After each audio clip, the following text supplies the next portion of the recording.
4 दोस्त थे। उनमें एक ब्राह्मण, एक खाती, एक दर्जी और एक सुनार था। एक दिन चारों सलाह मशवरा कर धन कमाने के लिए परदेश चल पड़े। चलते चलते जब शाम हो गई तो वो सब एक जगह ठहर गए। उन्होंने रात को वहीं रुकने का फैसला किया। तय हुआ कि इलाका सुनसान होने के कारण रात के 4 पहरों में बारी बारी सब पहरा देंगे। सबसे पहले पहरा देने का नंबर आया खाती के लड़के का। तीनों सो गए और वो पहरा देने के लिए बैठ गया। बैठे बैठे उसे पास में पड़ा एक बड़ा सा लकड़ी का टुकड़ा दिखाई दिया। सोचा क्यों ना कुछ कारस्तानी की जाए, नींद भी दूर हो जाएगी। उसने अपने औजार निकाले और उस बड़े से लकड़ी के टुकड़े को संवारने लगा। रात का पहला पहर खत्म होते होते उसने उस लकड़ी के टुकड़े को तराश कर एक सुंदर स्त्री का पुतला बना खड़ा कर दिया और दर्जी के लड़के को उठाकर खुद सो गया। जब दर्जी का लड़का बैठकर पहरेदारी करने लगा तभी उसे प्रतीत हुआ कि सामने कोई खड़ा हुआ है। पास जाकर देखा तो एक काठ का पुतला है। पुतले को देख मन ही मन खुद से कहा, क्या खूब कारीगरी की है खाती के लड़के ने, पर मैं भी किसी से कम नहीं। उसने भी अपने सामान से वस्त्र और सुई धागा निकाला और लग गया। रात का दूसरा पहर खत्म होते होते उसने एक सुंदर सी वेशभूषा बनाकर उस स्त्री के पुतले को वो पोशाक और चूड़ियां पहना दी। अब पहरेदारी की बारी थी सुनार के लड़के की, तो वो उसे जगाकर सो गया। नींद तोड़ने के लिए सुनार ने ठंडे पानी से मुंह धोया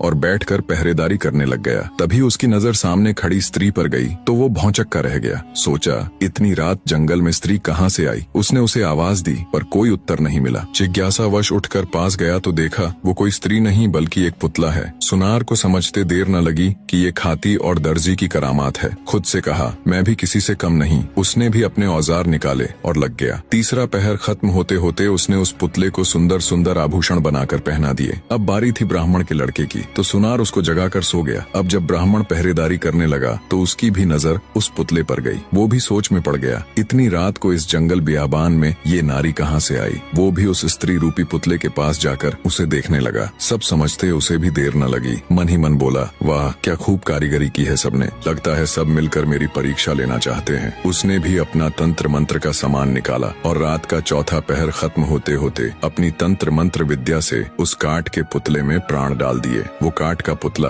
अब एक सुंदर युवती बन चुकी थी। तब तक सुबह हो गई। बाकी तीनों मित्र भी उठ गए। अपने सामने इतनी सुंदर युवती को देखकर उन्होंने जब ब्राह्मण से उसके बारे में पूछा तो उसने सारा किस्सा उनको कह सुनाया और बोला, इस काठ के पुतले में मैंने अपनी मंत्र शक्ति से प्राण डाल दिए, सो अब मैं इसे अपनी पत्नी बनाऊंगा। तब खाती का लड़का बोला, नहीं मित्र, इसे मैंने बनाया है इसलिए इस पर मेरा अधिकार है, ये मेरी पत्नी बनेगी। दर्जी भी बीच में बोल पड़ा कि मैंने इसको इतने सुंदर कपड़े सिलकर पहनाए हैं इसीलिए इस पर तो मेरा हक है। सुनार का लड़का बोला कि ऐसा कैसे हो सकता है, मैंने इसे सुंदर सुंदर आभूषण बनाकर पहनाए हैं इसलिए ये मेरी ही पत्नी बनेगी। कहानी के अंतिम भाग से पहले ये प्रश्न मैं आप सबके लिए भी छोड़े जा रहा हूँ।